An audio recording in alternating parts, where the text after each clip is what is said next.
রহমানের মতো একজন লুটেরার টাকা দিয়েই আপনাদের বেতন দেওয়া যাবে 54 মাস, মানে 54 বছর।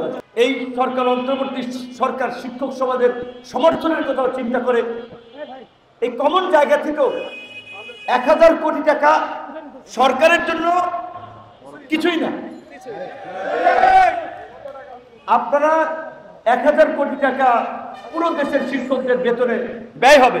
আর সালমান এফ রহমান একাই লুটপাট করেছেন পত্রপত্রিকার হিসেবে ব্যাংক থেকে 54,000 কোটি।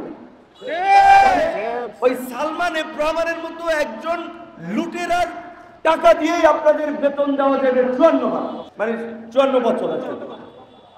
তো এই রকমের সালমান এফ রহমান তো প্লেয়ার একজন না, অনেক প্লেয়ার আছেন। বাংলাদেশ ব্যাংকের ছোট কর্মকর্তা পিকে হালদার 10,000 কোটি টাকা নিয়ে গেছে। আর ইসলাম যে কয়েক লক্ষ কোটি টাকা পাচার করেছে সেটা তো আর বলার অবকাশ রাখে না। তো দেখছেন তাহলে আমাদের দেশের অবস্থাটা কি।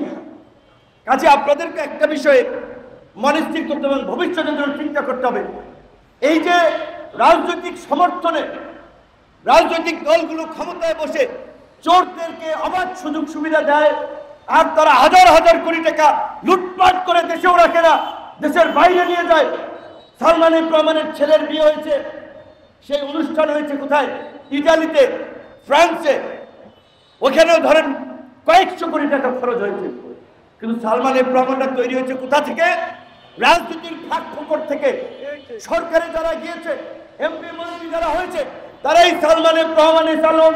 ওই আপনার আপনার নাবিল গ্রুপ বলেন, পিকে হালদার বলেন, ওই যে ব্যাংকারদের নেতা, ব্যাংকারদের নেতা কুমিল্লার এক লোক, সরি ব্যাংকার এখন জেলে আছে।